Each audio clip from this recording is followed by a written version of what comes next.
Menko Kemaritiman dan Investasi Indonesia, Luhut Binsar Panjaitan, sempat menginginkan Indonesia untuk punya senjata nuklir.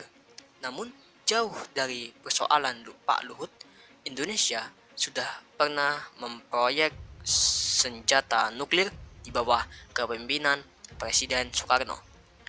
Awalnya, pada tahun 1960, Presiden Soekarno menyadari jika sebuah negara haruslah mempunyai kapabilitas dalam pengayaan uranium, maka pada tahun itu juga ia berhasil menjalin kerjasama dengan Amerika untuk mengembangkan senjata nuklir. Amerika pun setuju membantu dalam hal pengayaan uranium, karena awalnya Indonesia hanya ingin menggunakan nuklirnya demi tujuan damai. Tapi di tengah jalannya kerjasama itu menjadi terganggu lantaran tewasnya John F. Kennedy yang dikenal akrab dengan Bung Karno. Kebijakan AS setelah tewasnya Kennedy menjadi berubah, termasuk penyoalan pengayaan uranium Indonesia. Soekarno pun menjadi geram. Ia kemudian mengalihkan haluan tujuan nuklir menjadi bom atom.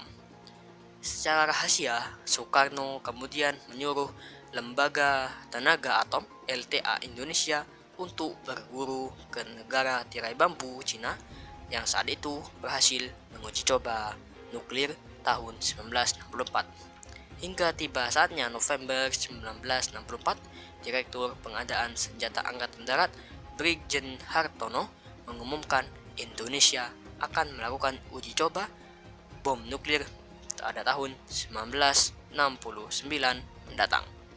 Hartono mengungkapkan jika 200 ilmuwan Indonesia sedang mengerjakan pembuatan bom nuklir dan bakal diuji coba di luar Mentawai dan Sumatera.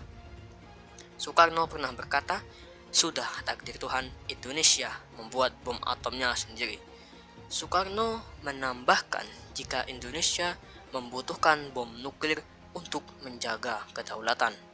Pernyataan itu membuat negara-negara di dunia terhenyak dan menjadi panas dingin setelah mengetahui hal itu, apalagi negara-negara barat dan sekutunya. Dalam benak mereka bergumam, bagaimana bisa Indonesia, negara merdeka kemarin sore, sudah mampu membuat bom atom. Menteri Pertahanan Australia saat itu Patrick berujar jika pernyataan Brigjen Hartono tak boleh dianggap enteng dan sepele.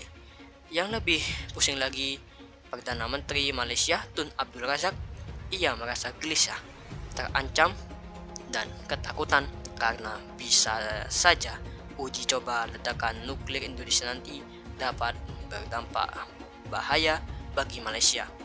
Amerika yang tak mau uji coba itu dilangsungkan mendekati kembali Indonesia melalui macam manuver politik.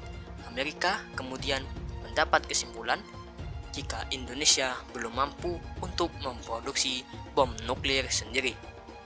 Maka setelah itu, pada September 1965, Amerika mau melanjutkan kerjasama pengayaan uraniumnya kembali dengan Indonesia, tapi dengan catatan Indonesia harus mengizinkan jika Badan Atom Internasional (IAEA) menginspeksi reaktor nuklirnya.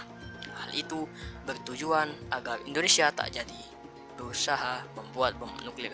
Namun, berakhirnya kekuasaan Soekarno pada 1965 membuat semuanya bubar total. Kekuasaan Soeharto juga membuat program bom nuklir Indonesia menjadi mandek karena Orde Baru sama sekali tak mendukung.